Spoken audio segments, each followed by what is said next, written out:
Listener discretion is advised.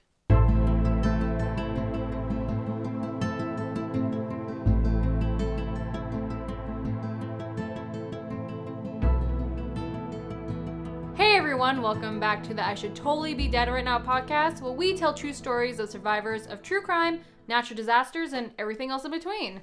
So I got through that. That's good. Well done. Thank you. Not nearly as much slurring As the first time. Yeah. Thank you. That's because Michelle picked these.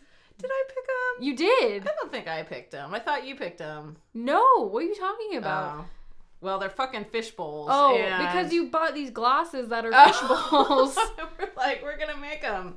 Yeah. Turns out they're strong as fuck. And I have drank maybe half of mine. Yeah. And can feel it pretty hard. What's in it? Okay, well, that's an excellent question, Yeah, Caitlin. it is. I know there's nerds on the bottom. Yeah. And little fish to make it look like a fishbowl. Uh-huh. The actual alcohol, here we go. Vodka. Yes. 1 part vodka, 1 part blue vodka. Well, no, okay, blue raspberry vodka, but we got blue raspberry vodka, but it was not blue. No. So it turns out, I guess the stuff we were supposed to get was supposed to be blue. Right. So we have clear fish bowls. Okay, vodka, blue raspberry vodka, peach schnapps. Yes. There's one, coconut rum, and 7-Up. Yep. Yeah. Fucking nailed it. Yeah, you did. And now it looks like murky, polluted water. That's probably more accurate. Yeah, we'll post that too, because that's too funny. Yeah, it's pretty nasty looking. And it looks like all the fish are dead at the bottom. Aw. This is the saddest looking drink ever. It is. But the nerds at the bottom are delightful. It is. And it's Swedish fish, not just fish. Good point, Caitlin. Yeah. Gross. We didn't put dead fish in our drinks. No. So, it is episode 38. Is it really? Yeah, it is. OMG. We'll have to do something special for maybe for 50. Yeah, I was 50. going to say 40, but that's No. only 2 away, and that feels like a lot of pressure. Yeah. It's Nick and mine anniversary today when it's posted. 8 years. Oh my gosh. Aww, so cute. So That's long. exciting. It's exciting. Congratulations. Thank you. Joel and I have not been together for 8 years. No. Actually, we'll have 5 years coming up. That's good. Here in a couple months. Yeah. We got a little ways yet, but not that long. That's exciting. So, yeah. Very cool. Anniversaries are great. Yeah. Polluted water fish bowls are Also great. It's just good times. It is good times all over. So this is sort of a beach-themed episode on accident, maybe? Yeah, it was on accident. So, but I like it. Yeah? beach, sea, whatever. We'll get there. Yeah. You'll see what I mean. Yeah. That's right. All right, should I just jump on in? Yeah, go for it. Okay. Woohoo! All right. This story is about Kelly Herron. Herron. Yep. Kelly Herron. Yes. Okay. It is March 2017. Wow, okay, we got a recent one. It's pretty-recent. Mine's not. Okay. Well, spoiler alert. It's my story, Michelle. Shut the fuck up. She's 36 years old. Okay. And she is training... Hang on, I'm sorry. What was her name again? Kelly. Oh my God. It was like 2 seconds ago. I know. Kelly, 36, March 2017. Got it. Okay. And she is training for her first marathon. Oh, fuck. Okay. So she's miserable. Pretty much. Because her training, today she was going to run 10 miles. Okay. And so she is going to run at Golden Gardens Park in Seattle. Oh, that sounds delightful. Yeah. So she began her run about 1 p.m. And all right. it So was middle of the day. Yeah. Okay. In the middle of the day. It was kind of a cold, like drizzy. How Seattle drizzly is day. 100% of the time. Yeah, exactly. Okay. So she bundled up and head on out. All right. Okay. So she is 4 miles into her run. And 4 of 10. Right. Okay. So she's almost halfway there. Yeah. And when she reaches the beach, then she knows she's kind of halfway there. Okay. So she stops at the public restroom that they have there on the beach. So she uses the restroom and she's drying her hands and she feels a chill up her spine. Oh. She turns around and she sees a man. Oh. And then, as they're staring at each other, the smell hits her. What? Like, he smells bad. Oh, dear. So are we talking about maybe a homeless man? it is a homeless man, yes. Okay. I'm sorry I jumped to that homeless people, but I apologize. But yeah. It was a little stereotyping. No, it's true though. It was true. So, and then all of a sudden he lunges at Kelly. Oh God. And he knocks her right on her knees and her legs, and she gets to the ground. So now they're fighting on the ground. Oh my God, just pure wrestling. Mm-hmm. Kelly tries to throw elbows, but did not do any damage to him.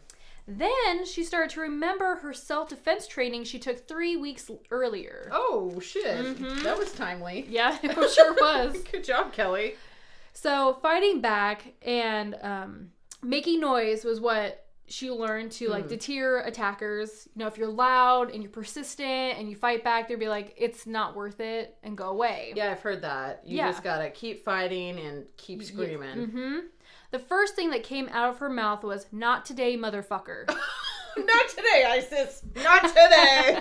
That's what Joel always says. Is that what he says? Yeah. So with her keep repeating that and fighting back, she started clawing at his face and gained confidence when she saw blood starting coming down his face. Oh, gosh. She was able to escape into a stall and try to close it with her legs. Yeah, she up tried on to close the toilet and... Yeah, well, she fell on her back and she tried to close the stall with her feet, but was unable, and he got back on top of her. Oh. He then began hitting her in the face. Oh. Another thing she remembered in class was, you don't have to have the perfect punch, just hard bone to soft places. Oh, okay.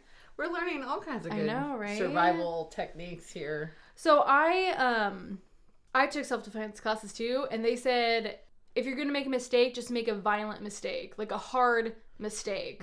Either just like punching or just make it hard. Headbutting or whatever you got to do. As she was taking blows to the face, she was using her forearm to hit him in the side of the head. Okay. I'm trying to imagine how that would go. Yeah. Just anything. Anything, yeah. She was beginning to lose consciousness.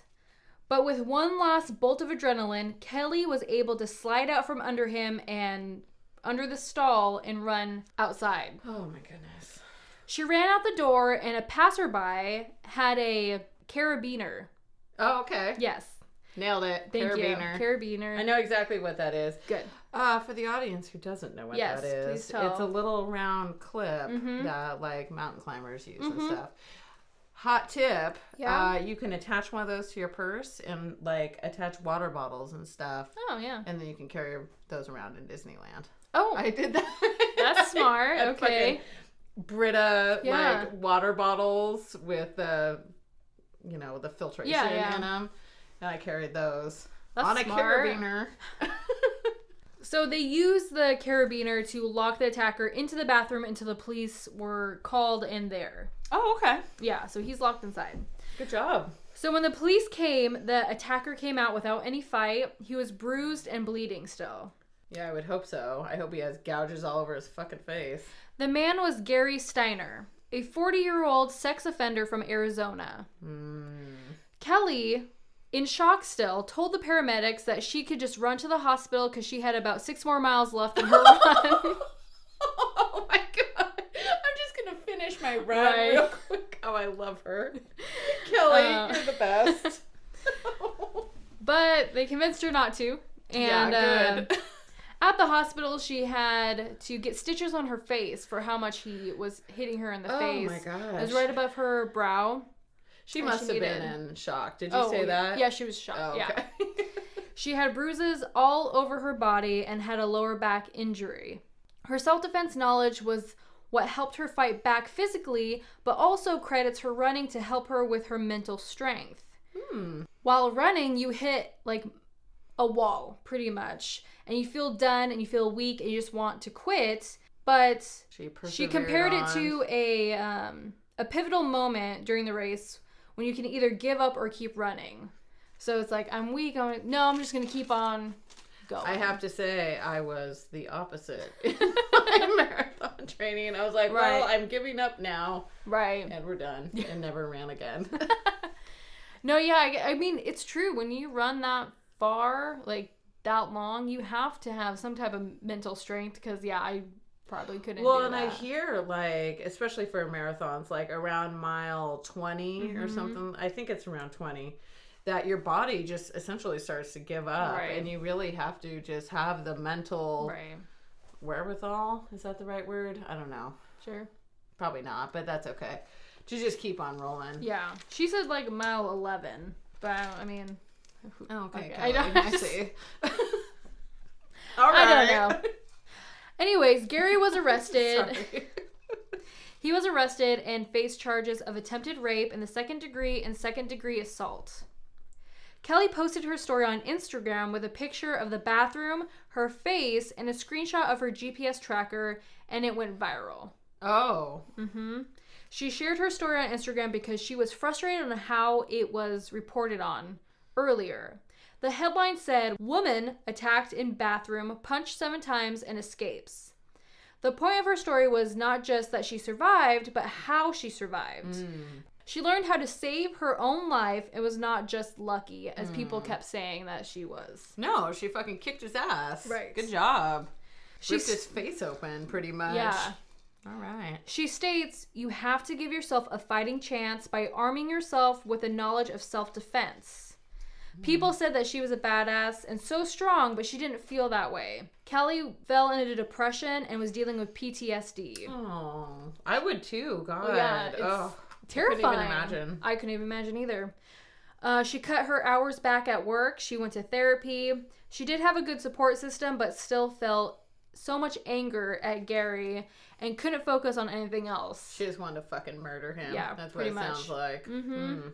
She continued to train for her marathon, but she actually got an injury, which forced Kelly to take a break and focus on self-care, and that's exactly what she needed to do. Oh, sometimes. Oh gosh. Yes. Sometimes, yes. I feel like this is going to get a little philosophical. But when you have an injury or a major illness or something, that's a time when your soul is trying to talk to you. And, I can see that. You know, to listen. And she probably, that fracture, wait, was it a fracture? No. She What just was had an it? injury. I don't know. Her injury Yeah. was probably the best thing for her. Because Yeah. she needed to take that time for herself. Yeah. And No, a exactly. little more healing. And anyway. When I had the shingles in January, I had to just sit on the thing. I had to sit on the couch and like I Do nothing. do nothing, which was actually kind of what I needed. So No, I think could see that. Poor thing. God, your whole face was so swollen. It I'm was so sorry. bad. I have scarring on my face, but luckily it's not too bad. But No, still, you can't even see it hardly. good because it's gonna be there forever. It could have been worse, but I was still upset about it. Poor thing. Anyways, so Back to Kelly. So, she actually completed a later race, a marathon in Chicago in 2017 with her mom. Oh. Yeah, so that was very sweet. March 2018, so a year, Kelly appeared in court to give a victim impact statement while looking at her attacker right in the face. Oh gosh. She said that it was healing for her to do that. Just give him the what for right in court. Pretty much.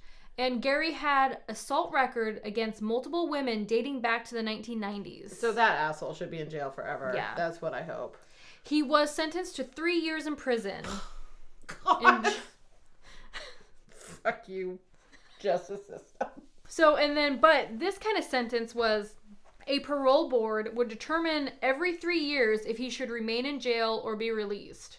Okay. So he got 3 years, Yeah. but at the 3 years, he has to go in front of a board. Yeah. And they decide whether he should do another 3 years? Yes. I've never heard of such a thing. I know, right? Isn't that interesting? Kelly planned on coming every 3 years to testify, saying that he should not get out. Fuck you, right to his stupid face. That's Yeah. what she's saying. But only after a short while, Kelly received an email that Gary died in prison. Finally! Finally! One of these motherfuckers dies in prison. Huzzah! My God. I have goosebumps. I'm all excited. It's yeah. Kelly doesn't know how he died, but I'm sorry. yay. I maybe got a little too enthusiastic. Okay. Kelly doesn't know how he died, but she says now women in Seattle can feel a little safer when they go out Good. Yeah. Thank you, Kelly. Right? You motherfucker. Yeah. Fuck you, Gary. Ugh. So now Kelly started her own business called Not Today. Which Not is, today. Yes. The other one I like is Not Today, Satan. That's the other one we say. Not Today, from? ISIS, and Not Today, Satan. Yeah. They're fun to say. She now co-teaches corporate self-defense workshops for both runners and for general city society. All right. These are the same classes that she took, and the trainer that she took them with is the same person she co-coaches with. So she kind of recruited him and like, hey, you know, All right. come do this with me. So this is the same trainer that she learned everything from. So now they do it together. Awesome. So in 2019, Kelly was working on her running coach certification and is still pursuing her running goals. And she even has her own website. It's nottoday.run. Hashtag Not Today. So check out her website, and there's a lot of information about herself and about the classes, and she really turned the situation around. She did. And she fucking was a baller with self-defense. Yeah. Hashtag Not Today. Hashtag not today. I'm going to be fucking saying that shit all the time. all the time. You just wait. Yeah. No, those classes really, you know, you think it's kind of intimidating, but once something happens, it kind of just kicks in. Yeah. And you kind of remember what is told. So, Yeah, I've heard that. Like a lot of just, and that's the point where you want to get to is where you're not even thinking about it. Your body is just reacting on pure muscle memory. Yeah. So, Yeah. fucking kicking ass. Yeah. Especially getting confident with it. Like, I mean, I never know what's going to happen.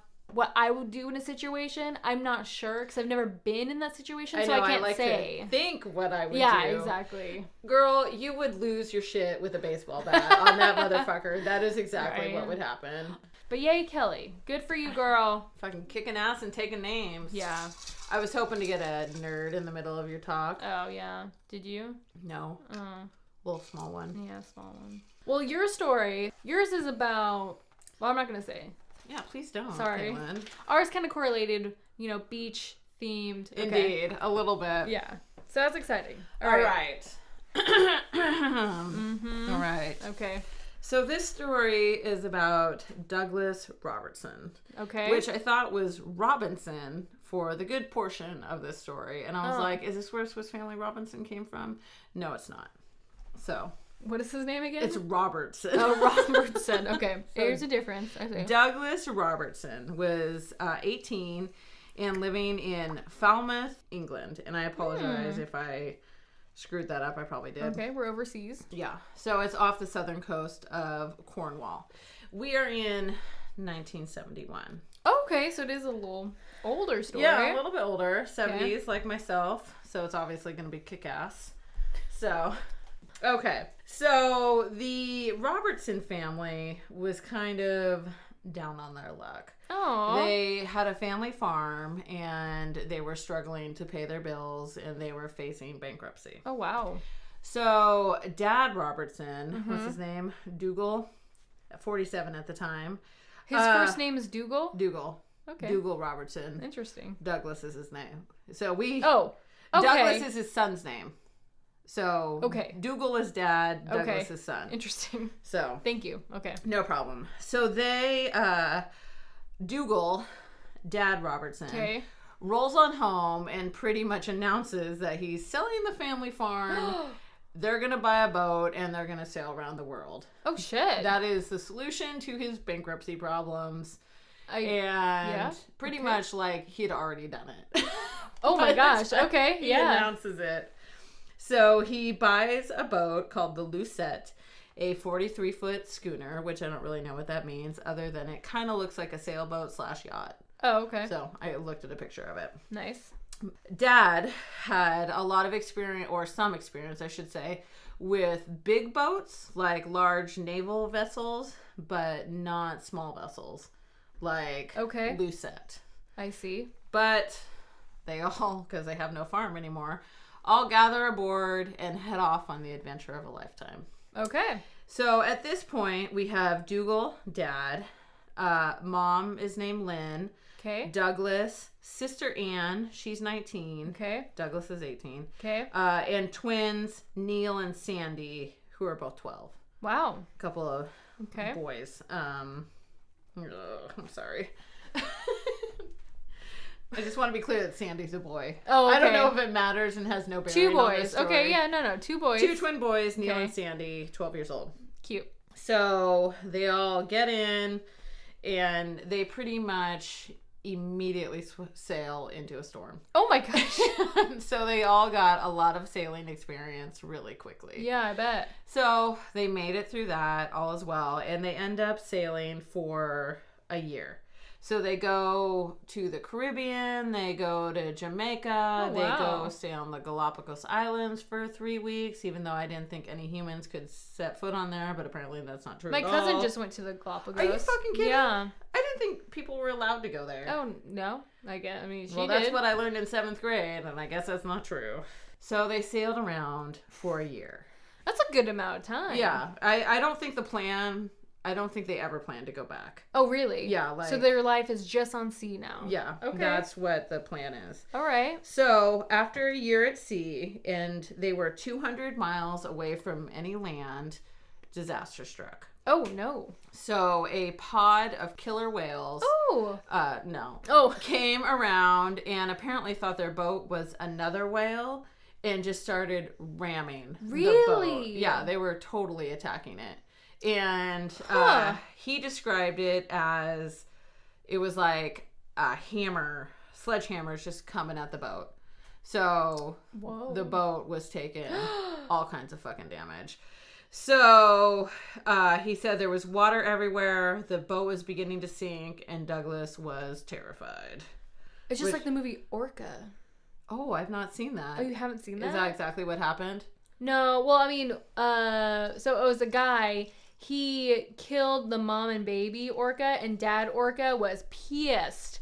And so this orca was just after this dude. He destroyed his life, which is good job, orca. I know, it feels justified. Right? Yeah. So You ever I'm seen on Orca's Orca? side. No, I've was never in the- even heard of it. Really? It's in the 80s. Are you looking it up? Yeah. Sorry. Real quick. I probably would have been devastated and lost my fucking mind as a child. 1977. Oh, Orca. on my birthday. Yeah. Birthday year. Okay. Sorry. So, Don't kill orcas. Don't kill orcas. Yeah. They didn't. Right. Spoiler alert. Well, yeah, but just They were their just being boat. killed by the orcas. I see. Okay. So everything is in total chaos. All he could hear was his dad yelling, "Abandon ship." Oh, whoa. And him, being the fucking little teenager he was like, "Where to? We're in the middle of the ocean." It's probably not exactly how it went, but that's But how I yeah. imagined it in my head. Little I would have been sass. like, "You little motherfucker. Would you just listen to me for one time?" Oh my God. So his dad shouted, "Overboard, man! Get in the raft!" Oh, So okay. the whole family gets into this little 10-foot fiberglass life raft. Okay. The mom, though, is freaking stuck on the rigging on the yacht as it's like sinking down. Oh no. And there's a hole in the life raft. So Douglas, our Uh-huh. 18-year-old, actually probably 19 because they've been a year at sea, has to get into the water to try to repair the hole in the life raft. Oh whoa. So mom's stuck on the yacht as Uh-huh. it's sinking. Everyone else is in the life raft. He's in the water trying to fix the hole, and all the while these orcas are still slamming my on that dam. gosh. He was like, it was the most terrifying thing ever. So they get the mom free, thank goodness, get her aboard, Mm-hmm. and then 2 minutes later, the orcas are gone, and all is quiet. The boat, and they're just sitting there watching their boat sink. And Wow. could you even fucking imagine? No. So That's let's your see. life. That was your Yeah. life. Everything you Yeah. have is pretty much on that boat, Wow. and they're again 200 miles away from Ugh. anything.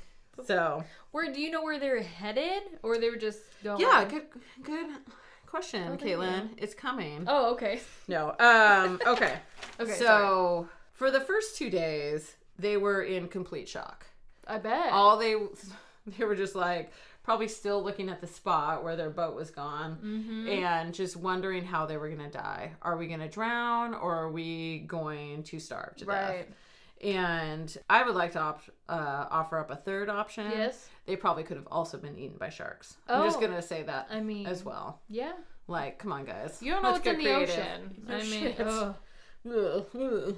So they had enough water for 10 days, plus a little bit of food and some sweets, and someone had grabbed a bag of onions. Oh. So they had some onions, some water, and some sweets. Okay. So they weren't completely destitute. Yeah. But pretty much. Right. So his dad, being apparently the, what is the word I'm looking for? Like, bringing everyone together to make them feel good, said, we're 200 miles off Cape Espinosa, which is off of Mexico. Because I just looked it up. Nice. We've got 2,700 miles ahead to get to the Maldives. We're never going to make it. Oh, great. Just bringing hope to everyone. That's great. But Douglas had an idea. Oh. He said we should go to the middle of the Pacific Ocean because there'll be more rain there and there's more chances of us getting rescued. Water. Oh. So there's, I guess, towards the middle of the Pacific Ocean, which I have no verification other than this story, it rains more often there. And that so means they would have had fresh water to be able to drink. And I think they're maybe getting closer to people. I see. Sounds like they were getting further away from people, but he said there was a better chance of them getting rescued. Okay. If they headed that way. So off they went. So they were looking to figure out a way to collect rainwater and be able to stay alive. Because if you have water, you can pretty much stay alive practically forever. So I don't know if that's quite true. I don't know either, but it sounds convincing. You can live without food for a really long time. You can't live without water for a really long time. Interesting. It's like you can live without water for 3 days or something. I don't know. And without food for like 3 weeks or some shit. Oh, wow. Okay. Yeah, don't verify that because it's probably not true at all. Okay. I won't look it up. Thank you, Caitlin. He said life on the boat was tough. I bet.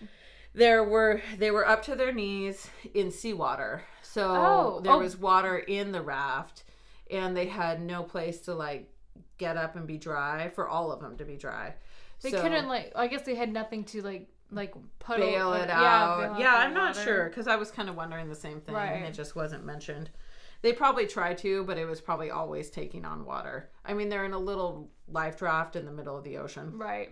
He said they got sores all over their bodies from being in the salt water and things. And so what they would do is there was a dry part that they could lay on. So they would take turns laying on that for an hour to try to get dry. And then they'd head back into the water. And then in another hour, they'd have another opportunity to try to get dry. Oh my gosh. So essentially, you get dry for a little while and then you're immediately back in the water. I hate that feeling of like being enclosed and being wet. I don't know, just being wet all the time. Yeah. So they knew in order to survive, they were going to have to start living off the ocean. Okay. So they tried to kill turtles. Oh! It turns out it's extremely difficult. I bet. So they have very sharp claws, and so they would get like slashed and things. Wow. But in the end, they figured out how to wrestle down a turtle. And I'm sorry. That's okay. So again, here we are talking about eating and drinking animals to stay alive. Oh my gosh, that was last week, Michelle. I know, you're welcome. So they would bleed them, they would cut their jugular and let all the blood drain into a cup, and they would drink that. And what he said it was a little bit salty and hard to get down, but it kept them alive. And the steaks of the turtle, I guess, tasted like steak. And occasionally they would find a turtle with eggs inside, and they would have steak and eggs. And wait, so they couldn't cook it. It's all raw. This is all raw. Oh. Yeah. Oh, okay. They would also eat the contents of sharks' stomachs. So they'd catch a shark and see what's inside. And they would find whole fish in there, I guess. And that tasted like it had been cooked on the grill. Oh. So, hashtag disagree. Oh. Okay. So, and then they ended up they took the fat from the turtles and they left it out in the sun, and they were able to make like a salve that went on their skins that made them partially waterproof. And so they ended up healing from the sores. Like, they stopped getting new sores. That's really smart. Yeah, that is smart. So they rubbed that fat all over their bodies. So anyway, the fat from the turtles made them a little bit waterproof, and they were able to get some relief from the sores. I probably wouldn't figure that out. Yeah, I don't think I would have figured that out Maybe either. I would do some research if I'm going to be living out on the ocean, but... Well, 1971, I mean, you're going to go get your encyclopedia from the library? Hard pass. My God. I have them at home because they went door to door and I bought some. That's true. Britannica? Yeah. So, being stuck on this little 10-foot life raft, they argued a lot. I bet. Their lowest moment came when they were 23 days in. Came across a turtle that was particularly angry, mainly, I'm sure, from being almost killed by them with their bare hands. It slashed the rope that held their tanks of water to their raft. Oh, no. And so they had to just watch their water drift away. Oh. Could you fucking imagine? No. Oh, my God. I would cry. Wilson. So, excuse me. No, not Wilson. Wow. Oh. They wanted to drink the water that was at the bottom of the boat, but Mom was like, no. Hell no, Yeah. you guys can't do that. She was a nurse. She knew best. Yeah. So there's only one way to hydrate yourself with fetid water. Do you know what that is? Pee. No. It's how do you... Actually, I read this in a... Do you remember those books? The, like, survival books? Shit. No. I can't remember the name of them, but they were, like, the craziest survival shit ever. Oh, no. Anyway, they were pretty funny. No, the only way to essentially hydrate yourself safely with shitty water is to give yourself an enema with it. Because then the moisture gets sucked in through your low intestines and you don't have to worry about all the disease and stuff that you can from ingesting it.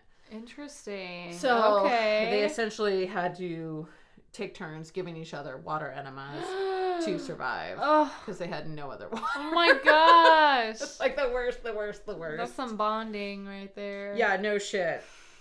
So some days the sun was the biggest enemy. Other days it was the rain. They were either being baked from the sun beating down on them, and I guess they would chew little pieces of rubber to try to like get saliva going so it hopefully ease their thirst a little bit. I doubt that worked very well.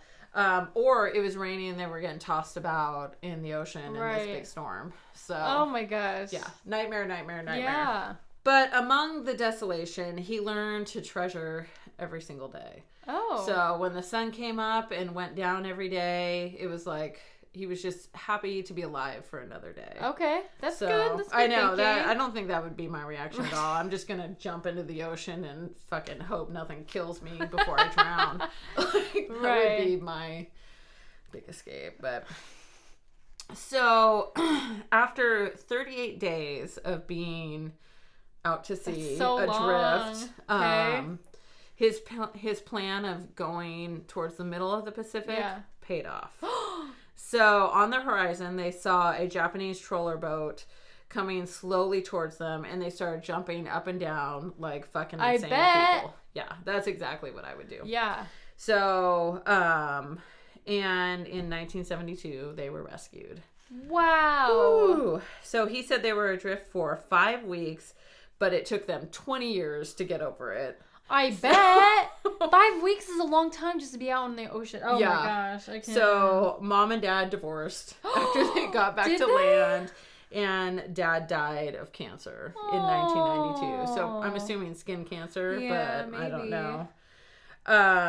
They didn't bond them closer together? Maybe it's like... She's like, I'm fucking outie. Right. She probably blamed him the entire time. Was just fucking bitter and upset. Yeah. I feel like that's how I would be. Right. Just, I regret my whole life. I guess. Maybe not. I don't know. I mean, yeah. Oh, Lynn. I think that's her name. Yeah, Lynn. Lynn, yeah. So, people ask him if he holds a grudge towards his dad, and he says he doesn't hold a grudge. Okay. And it was because His dad may have been small. He was 5'5". But when sharks circled waiting for them to die, he would punch them directly in their face with his bare hands. Wow. He never stopped protecting them. Aww. So I know, it's very sweet. He's still taller than me. What? You're not 5'5"? No. Oh, that is sad. I know. I'm so sorry. It's okay. You're short as hell. I'm average. No. Actually, I did think I read that like the world average is 5'4", I think, something like that. So that's because my family's always trying to tell me I'm short. All right. So the family still occasionally goes to visit their life raft, which is on display in the National Maritime Museum. I'm assuming in England, but I didn't. So their raft is in a museum? Yeah. Wow. They go to visit it every few years, I guess. That's crazy. That's kind of cool though, but also fucked up. Yeah, you should see the pictures of them like being rescued. Yeah. Haggard. I mean, just totally they're super dark and just tore up all their clothes and they're all super skinny and poor things. That's rough. That is rough. Being just adrift at sea for 5 weeks. That's terrifying too. Like I said, you don't know what's in the ocean. Like, what is it like? Is it only like 7% or something like 20% of the ocean has been like discovered? I don't know. It's very little. Yeah. There's all kinds of crazy shit in there and I'm not having any part of it. No. I was reading one because I was reading a whole bunch of like shipwreck and lost at sea things. And one guy, he had his like laundry with him. And so he was able to build all these like fishnet or, for catching fish. So he caught like just fish after fish after fish, and apparently when they rescued him, no one believed that he had lost at sea because he looked so great. Really? He looked so healthy and plump that there was no way in hell. Wow. In fact, they investigated him to see if he was lying or not. Oh my gosh. So, wow. Like, that's how I want to be lost. Why would you fake that? I know. Why would you? I don't know. Alimony. That's crazy. So the Robertson family made it back. I mean, they were fine for a whole year. I don't know what I would do for a whole year out on sea. Well, I guess they were probably, I'm sure they landed and, well, you said, they went to Jamaica and the Caribbean and they spent some time there and chilling, probably making friends with all these new people. And I think they did have one other person with them, but it was like a deckhand or something. But that person ended up getting off before they went out to, they left Cape Espinosa. So. Oh, wow. That person's lucky. Yeah. Well, I liked your beach theme. I like the ocean theme, the fish bowls. It all tied together pretty well. Really, I think what this podcast is teaching me. Yeah. That I'm never going to leave the house. What do you mean? Oh, right. No, exactly. Just in general. Yeah. Just fuck cruises. Fuck jogging. I've said that for years, though. If you like this episode, please follow us on Instagram and Facebook at I Should Totally Be Dead Right Now. And if you have a survival story of your own or know one that you'd like us to cover, email us at ishouldtotallybedeadrightnow@gmail.com. And we even have a website now, which is ishouldtotallybedeadrightnow.com. Woo! So we're covering all our basics. Nailed it. And so we'll see you in 2 weeks. All right. Goodbye. Thank you. Goodbye. I love nerds.